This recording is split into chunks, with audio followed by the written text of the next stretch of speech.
Bismillahirrahmanirrahim. Assalamu alaikum dear friends, Dr. Shazib. Hope all of you will be fine and sound. जैसा कि आप सबको मालूम है कि आजकल पाकिस्तान में बल्कि पूरी दुनिया में कोविड बहुत तेज़ी से फैल रहा है और ये चौथा लेयर स्टार्ट है और इंतहाई डेंजरस लेयर है।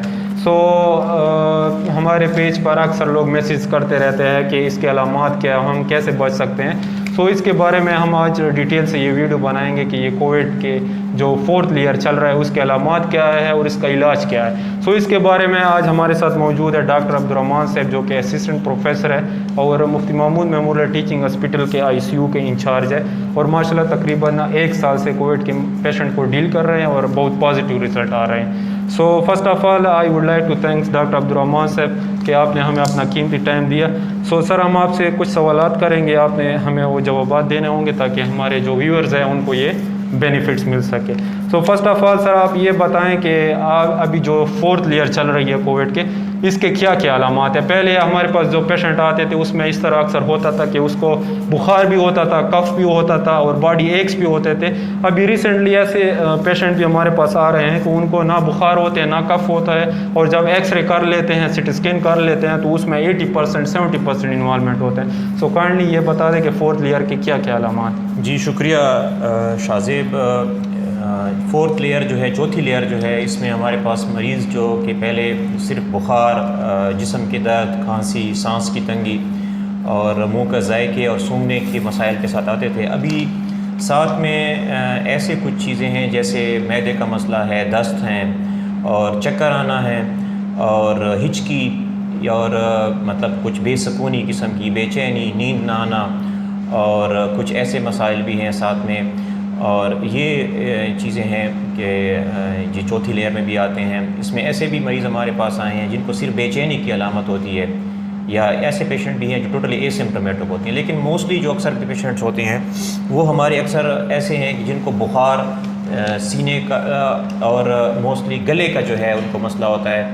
तो इसमें ये होता है कि ये लोग अपने इसको जो है अपने करीबी डॉक्टर के पास या किसी जो कि ख़ुद बाज़ औक़ात सेल्फ मेडिकेशन करके ये समझते हैं कि शायद ये टाइफाइड है या मलेरिया है, पहले इस तरह की चीज़ें समझते रहते हैं। फिर जब इनको आराम नहीं आता और कुछ दिनों के बाद फिर ये टेस्ट करवाते हैं तो अच्छा सर, अगर किसी को ये अलामात हो आजकल जो चल रहे हैं कोविड फोर्थ लेयर के अक्सर मरीज़ आते रहते हैं कि हमें भूख नहीं लगती और दूसरा ये है कि हमें बॉडी एक हो रहा है और हमें दस्त लग गए यानी डायरिया लग गया है, तो उनको किस डॉक्टर के पास जाना चाहिए। और डॉक्टर फॉर एग्ज़ाम्पल आप एज अ मेडिकल स्पेशलिस्ट काम कर रहे हैं तो आपके पास अगर वो पेशेंट आ गए तो आप किस बुनियाद पर उसको होम क्वारंटाइन का एडवाइस देंगे या उसको हॉस्पिटल में एडमिट करेंगे। क्योंकि हमने अक्सर ऐसे लोग देखे हैं कि पाकिस्तान में हमारे इलाके में साउथर्न डिस्ट्रिक्ट में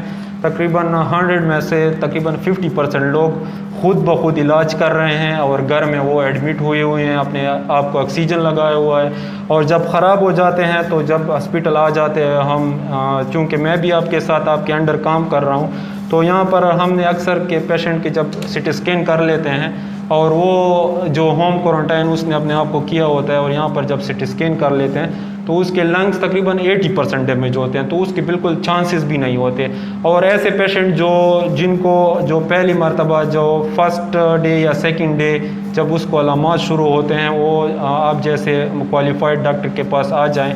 और मैंने देखा भी है जब आपने एडमिट किया है यहाँ पर फर्स्ट एंड सेकंड डे पर तो वो अल्हम्दुलिल्लाह यहाँ से ठीक होकर गए हैं। काइंडली ये बता दें कि एडमिशन का क्राइटेरिया क्या होना चाहिए और होम क्वारंटाइन का क्या क्राइटेरिया। ये बहुत इंपॉर्टेंट क्वेश्चन है।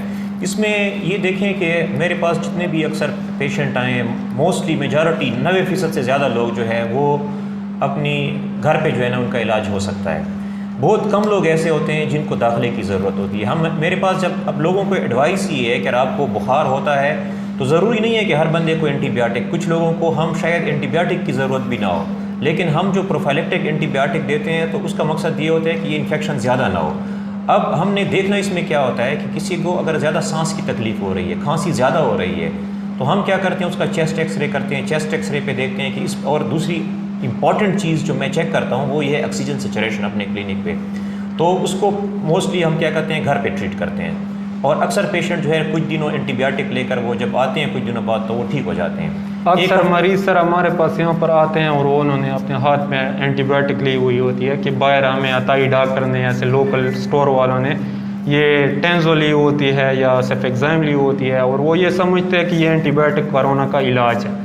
सो काइंडली ये अपने व्यूअर्स को हमारे व्यूअर्स को समझा दे कि कोविड का इलाज जो है वो एंटीबायोटिक नहीं है और दवाई हम किस लिए देते हैं। इसमें जब हम ट्रीटमेंट देते हैं, ट्रीटमेंट में ये है कि हम एंटीबायोटिक जो देते हैं ये तो बहुत वायरल डिजीज़ है। एंटीबायोटिक हम इसलिए देते हैं कि ये इसके ऊपर सुपर इम्पोज बैक्टीरियल इन्फेक्शन इसके साथ ना हो, ये इन्फेक्शन बिगड़ ना जाए। ये कोई इसकी एंटीबायोटिक इसकी ट्रीटमेंट नहीं है, ये इसकी इन्फेक्शन को फर्दर एग्रेवेट होने से बचाता है।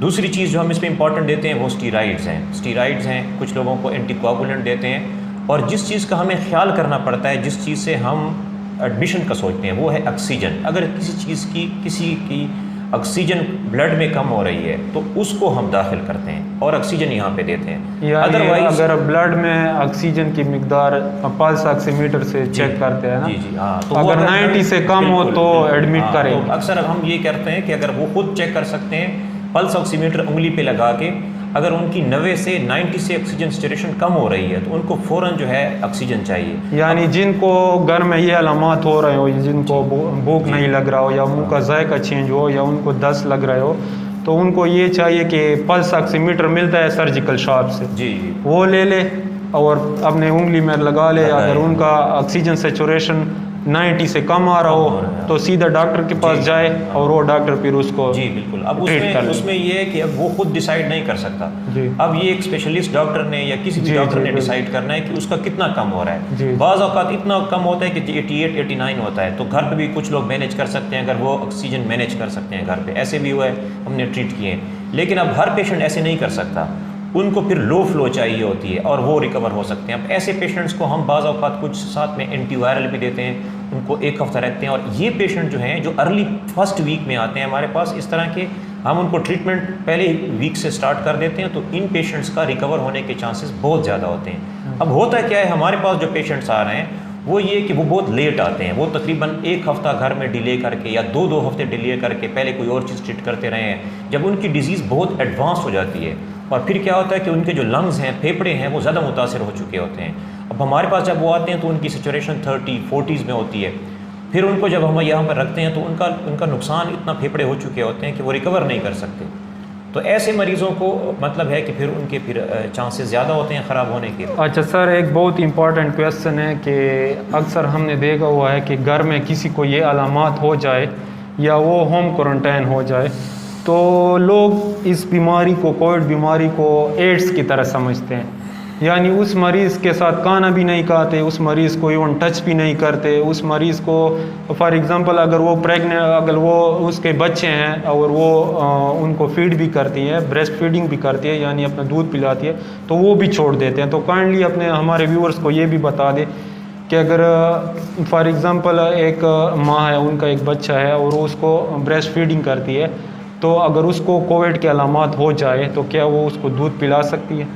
ये बहुत इंपॉर्टेंट क्वेश्चन है। लोग पूछते हैं कि घर में अगर आपको कोरोना का मरीज़ है तो उसको क्या एहतियात करनी चाहिए। उनको मैं ये एडवाइस करता हूँ कि मरीज़ को अपने घर में कैद नहीं करना, सिर्फ मास्क पहनना है।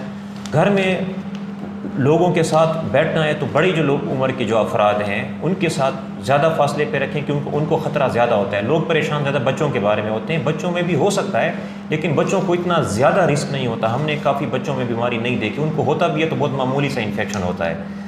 तो अगर बर्तन लोग उनको साथ टच नहीं करते, वो बहुत उनको साथ अलहदा कर देते हैं, तो इसमें ऐसे नहीं करना चाहिए। पेशेंट को तनहा नहीं छोड़ना चाहिए। पेशेंट को टोटली अगर आप कमरे में बंद कर देंगे, इसमें बहुत सपोर्ट चाहिए होती है फैमिली की। पेशेंट बहुत डिप्रेशन में मायूस हो जाता है, पेशेंट को वैसे ही जो है बेचैनी होती है, तो पेशेंट को आप सपोर्ट करेंगे। पेशेंट को अच्छी डाइट आपने देनी है, साफ़ सुथरा उसको पानी पिलाते रहना चाहिए। जो भी डाइट है, कोई चीज़ इसमें मना नहीं है। लोग अक्सर मुझसे डाइट के बारे में पूछते हैं कि क्या इसमें देना चाहिए, तो इसमें ऐसी कोई चीज़ मना नहीं है। अलबत्ता अगर शुगर है तो फिर मीठे का और इन चीज़ों का मना है लेकिन इसमें यह है कि मैं कहता हूँ तो फ्रेश फ्रूट्स ले, इसमें भूख ख़त्म हो जाती है तो अक्सर लोग खा नहीं सकते और वीकनेस बहुत ज़्यादा होती है। तो नुकसान इसमें पेशेंट का ये होता है कि पेशेंट लेता नहीं है, उसको खाने को देखकर उसका दिल अच्छा सर, बहुत से लोग एक बहुत ही इम्पॉर्टेंट क्वेश्चन पूछते हैं, बहुत परेशान होते हैं कि हमारे मुंह का जायका चला गया है, तकरीबन 2 महीने होते उनका मुंह का जायका नहीं आता। तो इसके बारे में कोई हाँ, तो यही इस तरह ना, इसमें अब ये क्या होता है कि इसमें कुछ लोगों में मुंह का जायका या तो कड़वा होता है या बिल्कुल ख़त्म हो जाता है। जब वो कुछ खाते हैं उनको टेस्ट नहीं आता, तो इस वजह से वो और भी कुछ नहीं खाते। तो ये है कि जब ये टेस्ट ख़त्म हो जाता है, इसका ये टाइम लेता है। बाज़ औक़ात कुछ लोगों में तो जल्दी वापस आ जाता है, कुछ लोगों में 1 महीना या इससे कुछ ज़्यादा लेता है। यानी तो ये परेशानी की नहीं, बात इसमें नहीं। कोई परेशानी वापस आ जाता है, लेकिन ये टाइम लेता है। इसमें फिर हम कुछ मल्टीविटामिन साथ में देते हैं, जिंक या ऐसे कुछ चीज़ें, या कुछ सिरप देते हैं जो उनका जायका कुछ अच्छा रहता है, जो कड़वापन उनका होता है वो कम हो जाता है।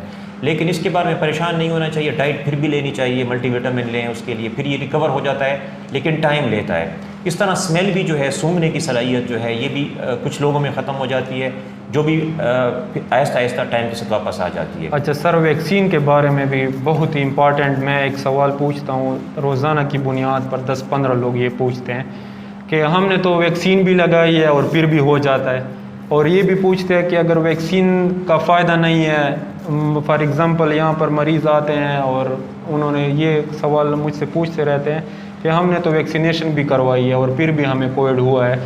तो सर इसके बारे में बता दें कि ये वैक्सीनेशन जो है इसका क्या फ़ायदा है, और क्या ये जब आप लगा लें तो 100% चांसेस है कि आपको कोविड नहीं होगा, और ये भी बता दें कि जिन्होंने वैक्सीनेशन की है वो कोविड से बच चुके हैं और कितने % बच जाते हैं, और जो वैक्सीनेशन नहीं करते हैं उनका क्या नुकसान होता है। ये बहुत अच्छा इम्पोर्टेंट क्वेश्चन है। वैक्सीन जो है इस वायरस या इस बीमारी के ख़िलाफ़ जो सबसे मौसर हथियार है इससे बचने के लिए, वो वैक्सीन है। अब इसमें से लोगों के मुख्तलिफ इसके बारे में तो गलत नज़रियात भी हैं, जो कि अब उसके ऊपर फिर अलहदा हम बात कर सकते हैं।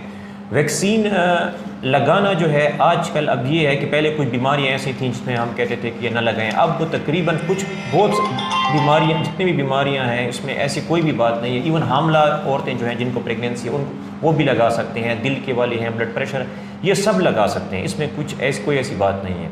अच्छा, अब दूसरा क्वेश्चन जो आपका है कि आप वैक्सीन इवन लगा कर भी अगर आपको हो सकता है। अच्छा, इसका जवाब ये है कि वैक्सीन आपको या बचा सकता है, हो सकता है कि चांसेस हैं कि आपको ना हो। अगर आपको होता भी है वैक्सीन के बाद, कुछ लोग ऐसे भी हमारे पास आते हैं जिनको वैक्सीन के बाद भी हुआ है, तो वो आपकी जो बीमारी की शिद्दत है वो कम कर देता है। मतलब वो आप हॉस्पिटलाइज नहीं होंगे, आपको ऑक्सीजन पे नहीं जाना पड़ेगा। पहले तो वो आपको बचाता है, मतलब 70, अब वो डिफरेंट वैक्सीन हैं, किसी की 70%, किसी की 80%, 90% तक भी हैं, मुख्तलिफ़ किस्म की वैक्सीन हैं।